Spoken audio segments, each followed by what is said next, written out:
name's Kelly Turner. I'm an ACE certified personal trainer and health and fitness writer. On my blog, everygymsnightmare.com, I make exercise videos of different exercises that you guys can do at home and add to your workout routine. Today, Kath asked me to make a video of different exercises you can do to kind of shorten the amount of time that you spend strength training. So by combining upper body, lower body, abs, things like that, we can actually cut down on the amount of time that you use instead of working each body part individually. So today I'm going to show you 3 different exercises. Generally, I film my videos in my studio at work, but today we're in my crappy, poorly lit apartment. I kind of spread some stuff around, made a little bit of room, just to show you that you don't necessarily need a gym membership in order to get a good workout. You will need a little bit of equipment. You'll need some dumbbells. If you don't have dumbbells, you can use jugs of water, cans of soup, things like that, anything you have laying around, just something with a little bit of weight that you can hold on to, and a stability ball. If you don't have a stability ball, they're pretty cheap. You can pick one up for like $10, or if not, just don't do that exercise. So, yeah, let's get started.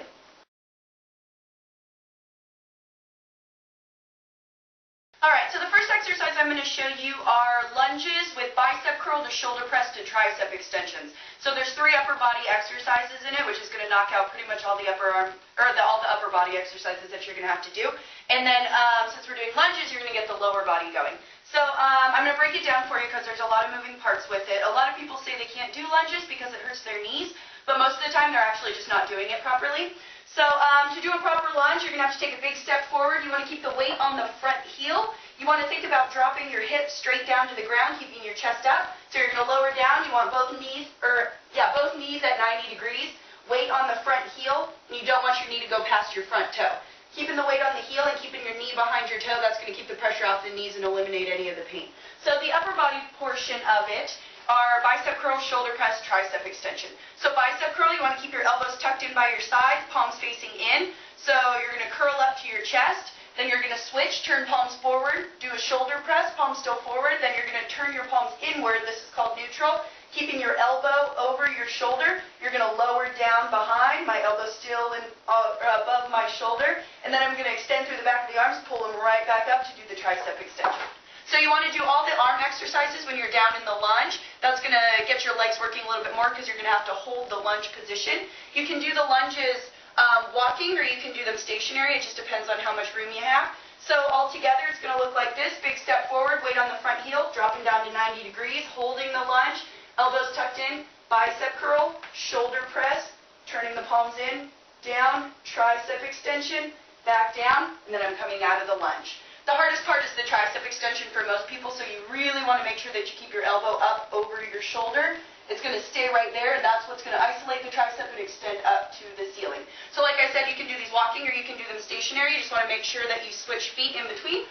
So lunge, curl, press, tricep extension up, down. So if you're doing them stationary, you're going to step back, switch feet, forward, weight on the front heel, lunge down, curl, press, down, tricep extension, back down.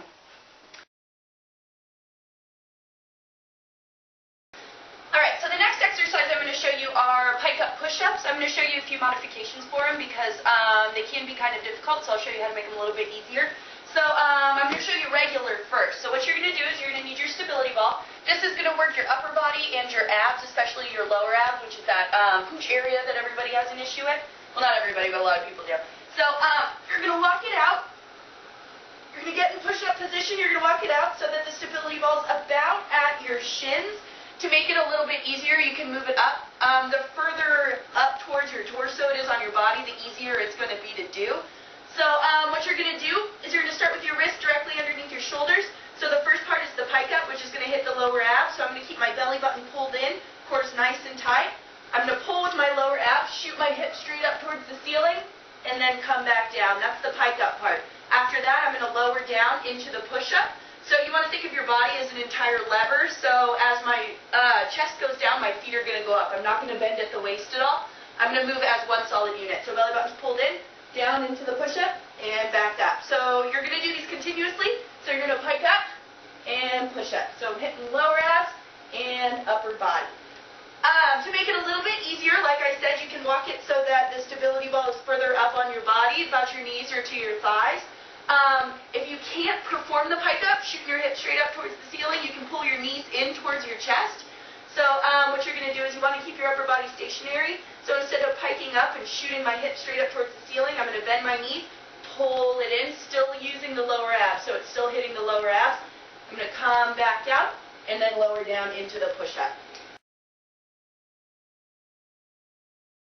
Alright, so last exercise I want to show you guys are called burpees or squat thrusts. You might have heard them referred to as that. I think these are the best full body exercise that you can possibly do, and it actually gets your heart rate up a little bit too, so it gets kind of a cardio kick in there. It's really good for doing like circuit training or interval training or anything like that. And another big plus is you don't need any equipment at all. Alright, so like I said, there's 2 squats in these, and you really want to make sure you hit each one. So you're going to start feet shoulder width apart, weight on your heels, keeping your chest up, belly buttons pulled in, always, always, always. You want to keep your core engaged.